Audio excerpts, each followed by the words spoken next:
Hey guys, my friends, Lays here. Basically, I made a video in a while, and I just came back from Worlds. The ban list speculation's out, so I figured now's the time to make a video. Worlds was really fun. I went to Vegas with my friend Galactic God, or not with him, but we both went, so that was really cool. We played tag duels, which is really fun. The rules were pretty interesting for that, and basically I lost money. It wasn't a lot of money, so I wasn't too sad about it, but it was just kind of just the fact of losing. It's kind of sucky. But yeah, so I got to meet Dan Green and Eric Schroeder. Basically, it's Yugioh's voice and my voice, which is really cool. We met them kind of impromptu. We were going over to just watch or not watch the feature match, but just we were looking at the feature match room, and there were seats in there, and they came walking out, and we were like, oh hey, what's up? You know, we unfortunately didn't get any pictures. We were kind of like strapped for time, sort of, and just kind of like in the moment, but we met them, so it was really cool. They were really nice. We kind of joked that Dan was gonna go out to the casino floor and just win everything because he's Yugi, and then he would use his Yugi, or he'd play blackjack, and he would hit 21, and then and then he'd be like, hit me again, and then they would like, sir, you're at 21, and like, hit me, and then he would get a 0 somehow, so he'd hit 21 twice or something, some crazy stuff like that. That'd be really funny.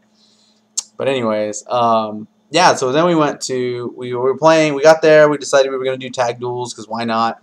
It'd be really fun. And we read the rules. I don't have them on me. I think Galactic God has them, so he might post them on his channel. But the rules were pretty much normal for the most part, what you would expect from tag duels. We shared life points. It was 16,000 life points per team. But when it got interesting, it was how chaining worked and what certain effects would affect certain people, and the limited list. Basically, the limited list was if there was something limited, only one person could have it in their deck. So it was still pretty much like the same thing. Like if there was a card limited to 1, it was still limited to 1. So there could only be 1 between the 2 decks. But if it was semi-limited, there could be 2, 1 in each person's deck, or 2 in one person's deck. So that was kind of like, well, we were playing Heraldic, so there was Summoner Monk was split between us, but it was kind of like it wasn't that big of a deal. But if say there was something else, that was limited to like Duality. Usually I just ran Dualities and Galactic God ran whatever. He had the extra deck, and then also the graveyards were shared, and fields were kind of shared. Like if you wanted to sack a monster or exceed with it, you would just basically say, hey, I'm going to use this for that. And then your opponent would be, your teammate would be like, okay. And then the other cool thing was like you could see the set cards your teammate set, and you could talk to each other about strategies. You could see each other's hands. This is what I have. What do you have? All right, cool. And that was really, but it had to be out loud so that your opponents could hear it. Like you wouldn't say the names, but you'd be like, what do you have? Okay, what do you want to do that? Okay, like it had to be like that. You couldn't be like whispering to each other. I guess I don't know.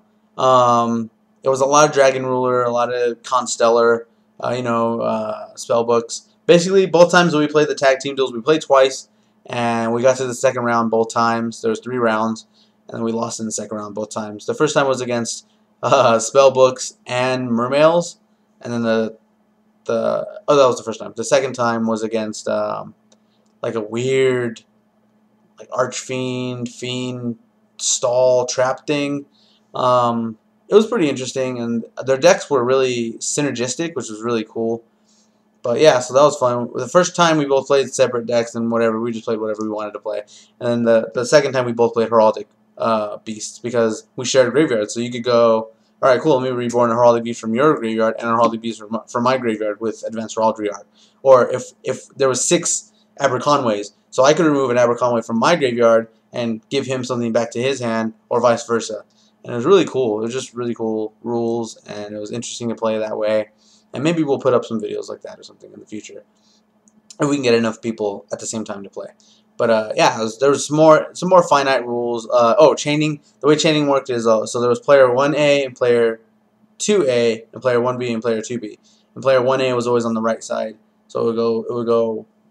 Let me see, 1A, and then 2A, and then 1B, and then I don't know how to do this, 2B. So basically, yeah, it would be like a kind of whatever call it, hourglass symbol, But and then if somebody were to like respond with something against the chain, it would affect the person directly in front of you instead of the person you probably wanted to hit with it.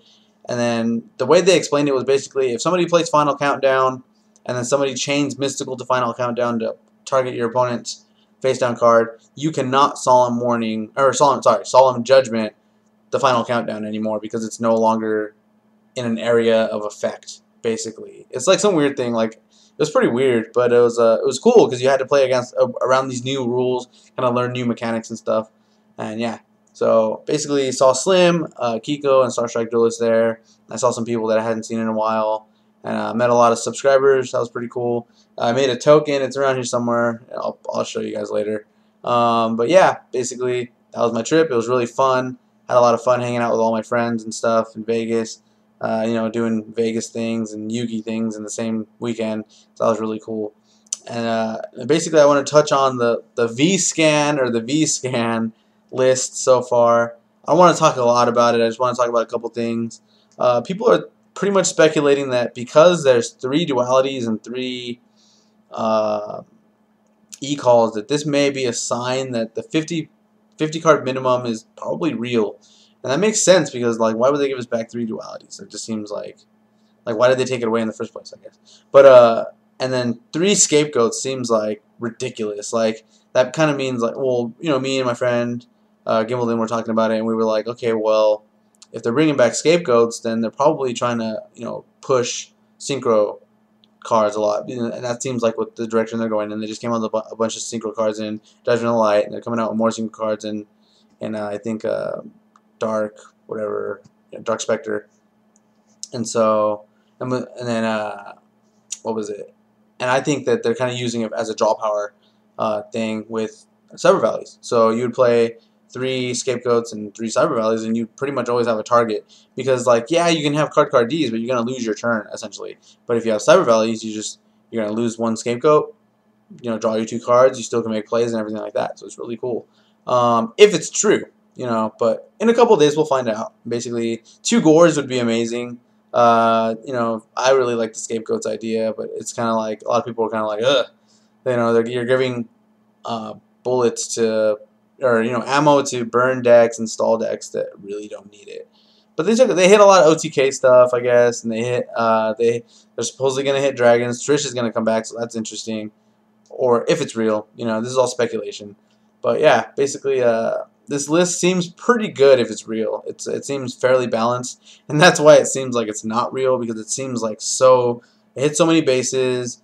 It seems fairly balanced for the whole, you know, deck's you know, sphere, I guess. It hits everything basically, and it just seems like uncharacteristic of Konami. Not to mention that scapegoats going from 1 straight to 3 seems like unrealistic as well. But you never know. We'll see in a couple days, and that's basically it. So I had a cool time this weekend with my friends in Vegas, and going to Worlds and meeting a lot of people and stuff, and meeting Dan Green and Eric Schroeder and stuff like that. And you know, just seeing crazy stuff in Vegas, and it was really cool. And crazy ban list predictions, I guess. And so basically, let me know what you think about, you know, Worlds. If you went, who did you meet there? You know, what kind of, did you have fun? Did you not have fun? And what do you think about the new list? What do you guys think about the new list? Do you think it's real, or do you think it's a bunch of bull? So hit the like and subscribe button to see when I put out any videos, and thanks for watching.